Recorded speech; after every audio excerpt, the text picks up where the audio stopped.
Hola, ¿qué tal? Mi nombre es Fátima Vázquez Martín y el día de hoy les voy a hablar sobre mi experiencia con el ventilador mecánico durante mi servicio social. Yo realicé mi servicio social en el Hospital Regional de Alta Especialidad de la Península de Yucatán. Este hospital cuenta con aproximadamente 14 especialidades, entre las cuales destacan neurología, cardiología, hematología, entre otras. Así también, este hospital tiene diversas áreas como lo son hospitalización, admisión continua, imagenología, unidad de cuidados intensivos adultos y unidad de cuidados intensivos pediátricos, entre otras áreas más. Por mi turno y según la ingeniero a cargo, me asignaron al área de unidad de cuidados intensivos adultos, en donde se atienden las especialidades de cardiología, neurología y cirugía, incluyendo cirugía especializadas y generales. En esta área se cuenta con 14 camas funcionales. Cada una de las camas cuentan con monitor de signos vitales, ventilador mecánico y una cama para paciente. Así también, dentro del área se cuentan con 2 desfibriladores y 2 electrocardiógrafos para uso general. En esta diapositiva podemos observar cómo se compone una cama en el área de unidad de cuidados intensivos adultos. Al extremo izquierdo, en la parte superior, podemos observar al monitor de signos vitales. En el centro podemos encontrar la cama hospitalaria para paciente y del lado derecho encontramos un ventilador mecánico. Arriba del ventilador tenemos las tomas de gases, tanto de oxígeno como de aire médico. El ventilador que se encuentra dentro de esta área es un ventilador Drager del modelo Evita XL. Una de mis funciones dentro de esta área era realizar el checklist, el cual tiene distintos propósitos. Entre ellos destacan editar la configuración del ventilador como tal, así también tener una familiarización y comprobar verdaderamente el funcionamiento del ventilador como tal. Este chequeo se realizaba los días lunes, miércoles y viernes y se realizaban pruebas tanto como del sistema, así como también del funcionamiento del ventilador y de los sensores. Cada una de estas pruebas se explican a continuación. Pero antes de realizar el chequeo, es indispensable contar con un maletín que contenga los accesorios adecuados para realizar este. Entre ellos, debemos de tener con un tubo para paciente, un pulmón de simulación o pulmón de prueba, gasas y papel para cualquier tipo de desinfección en el caso de las válvulas o incluso quitar cuestiones húmedas, un sensor, en lo particular de flujo, y un repuesto de una válvula de aspiración, el cual se debe de encontrar limpio. Para empezar el proceso de chequeo, primero se enciende el ventilador desde la parte de atrás, en el botón que señaliza la flecha. Lo siguiente que podemos observar es la pantalla del ventilador realizando un autochequeo, para posteriormente mostrarnos el menú principal. Este menú nos da diversas opciones. Como primero nos da el botón de inicio, en donde podemos empezar el proceso de ventilación. Pero en este caso, para realizar el chequeo, nos vamos a ir con el segundo botón, el cual dice Standby. Al presionar el botón de Standby se activa una alarma, la cual debemos de apagar inmediatamente, porque el área de unidad de cuidados intensivos adultos es un área que mide y cuida mucho los ruidos y las alarmas de los equipos. Esto puede alarmar a los enfermeros y doctores que deben de estar pendientes a sus pacientes todo el tiempo. Así es como nos muestra el menú de Standby, en donde podemos observar 3 pestañas. La primera siendo índice, que nos indica la fecha de las últimas pruebas realizadas al equipo. La siguiente es la del chequeo del equipo. En esta podemos observar las distintas pruebas que se realiza para este chequeo. Empezando por las pruebas del sistema, donde debemos de verificar que verdaderamente estén conectadas las válvulas expiratoria, el sensor de flujo, la central de humidificación, así también como los tubos de paciente que estén conectados tanto al pulmón de prueba como a la válvula de expiración e inspiración, y en ciertos casos podemos encontrar el sensor de temperatura. El siguiente apartado especifica las pruebas de funcionamiento, verificando que la válvula de conmutación de aire-oxígeno, así como la válvula de seguridad, estén funcionando y que también haya un control sobre la presión de entrada al equipo. Y por último, verifica el funcionamiento de la alarma de backup. El último apartado es la verificación de los sensores. Durante mi estancia en el hospital pude realizar la verificación de los primeros 2 sensores, el cual es la calibración adecuada del sensor de flujo y la calibración adecuada del sensor de oxígeno. Sin embargo, hay una tercera calibración, la cual es verificar que el sensor de CO2 tenga un 0 y que esté calibrado. Por último, se realiza un chequeo de la estanqueidad, es decir, se verifica que no exista fugas dentro del equipo. En algunas ocasiones podemos encontrar equipos con fugas permisibles.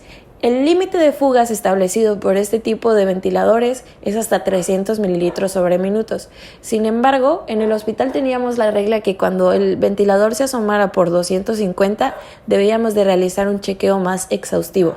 Así también nos arroja los valores de la complianza, la resistencia inspiratoria y expiratoria. La realización de estas pruebas se muestran en el video de a continuación. Como primer punto realizo la verificación de las mangueras, es decir, que estén debidamente conectadas a las tomas de gases, la amarilla para el aire médico y la verde para el oxígeno. Posterior, realizo la conexión del circuito para paciente y previamente ya lo había conectado al pulmón de prueba. En esta parte, el ventilador nos pregunta si ya conectamos debidamente el circuito como la válvula de aspiración. Aquí estoy realizando la instalación del sensor de flujo. Cuando verificó el sistema, el equipo procede a realizar las pruebas de las válvulas de seguridad y de conmutación, siguiendo el siguiente orden. Primero, la desconexión de la toma de oxígeno.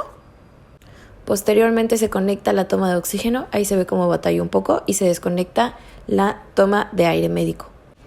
Y por último, antes de realizar la prueba de la alarma de backup, pide que reinstales la conexión de la toma de aire médico. Aquí se observa de un mejor ángulo cómo es la conexión y desconexión de las tomas para la verificación de las válvulas de conmutación de aire O2 y la válvula de seguridad. En este momento, el propio ventilador está realizando la verificación del sensor de flujo y también la verificación del sensor de O2. En esta ocasión, el ventilador no cuenta con un sensor de CO2. Esta parte demuestra el chequeo de la estanqueidad. Aunque si bien no se muestra claramente, lo único que se realiza en esta prueba es el tapado y destapado del circuito para paciente. Como siguiente punto, tenemos el mantenimiento preventivo. Como los equipos dentro del hospital aún contaban con la garantía del proveedor, el cual es Draeger, ellos eran los encargados de realizar el mantenimiento preventivo. Pero en una ocasión tuve la oportunidad de observar qué realizaban. Y en pocas palabras se encargaban de verificar que el equipo no tuviera fugas en ninguna de las mangueras que se encuentran al interior del equipo, así como también hacían una verificación del sistema. Esto consistía en que los ventiladores tuvieran el sistema más actual que había desarrollado este proveedor. Así también realizaban una verificación de presión y volumen, pero esta prueba no la pude observar. Por último, tenemos el mantenimiento correctivo. Este se divide en 3 distintos problemas. El primero, problemas con válvulas. El segundo, problemas con los accesorios. Y por último, problemas con sensores. Las válvulas de aspiración son una parte importante de un buen circuito para paciente cuando estamos ventilando o incluso realizando las pruebas de funcionamiento del equipo. Las pruebas convencionales son de color blanco con un extremo azul y cuentan con 2 partes importantes. La primera, que es una membrana, se encuentra en la parte inferior de la válvula y en la parte posterior a la válvula tenemos el tapón, el cual debe de estar posicionado de forma correcta. Existen también las válvulas desechables, las cuales solo se pueden utilizar una vez por paciente y se caracterizan por ser de color azul completamente. De los problemas que encontramos con las válvulas es que, encontrábamos las partes de estas rotas, desde la rejilla hasta válvulas sin tapones o incluso válvulas con membranas rotas. Es muy común encontrar dentro del hospital válvulas humedecidas. Esto nos va a arrojar un problema durante la realización de nuestro chequeo, pero podemos realizar una limpieza con gasas y guantes siempre y cuando la válvula no haya sido usada previamente, es decir, que haya pasado por el proceso de desinfección y que tenga residuos del líquido desinfectante. Cuando nosotros tengamos un problema en nuestro chequeo donde la válvula principalmente nos esté arrojando un problema, debemos de realizar 2 cosas. 1, verificar que las partes externas a la válvula estén bien colocadas, tanto la membrana como el tapón, así también de verificar que no estén infectadas o incluso que tengan líquidos raros. Si en dado caso cuando realizamos nuestro chequeo el equipo sigue arrojando falla en la válvula expiratoria, debemos de realizar la prueba con una válvula distinta. En mi caso, la que yo tenía dentro de mi maletín de ventilación. Si al realizar la prueba con una nueva válvula el equipo seguía arrojando un fallo, debemos de realizar una prueba de la válvula expiratoria con una válvula desechable. Esta es nuestra última opción para verificar que verdaderamente lo que está fallando está en el interior del equipo y no es una válvula. Otra de las situaciones muy comunes que enfrentamos como ingenieros biomédicos son los problemas con los accesorios. En una ocasión atendimos un llamado en el que nos mencionaban que el equipo estaba fallando. Al llegar al área encontramos que el equipo estaba funcionando perfectamente, realizaba las curvas de volumen y presión como debían, y dentro del libro de registro observamos que había un problema. Aparentemente había una obstrucción en el circuito del paciente. Al indagar con los enfermeros y con los médicos, nos enteramos que el paciente había sido nebulizado 1 hora antes. Esto es muy importante de conocer, puesto que uno de los accesorios conocido como nariz falsa que le habían colocado al paciente se encontraba obstruido debido a la nebulización. Y, si bien al instante no ocasiona ningún problema, a la larga puede arrojarnos problemas con el propio ventilador.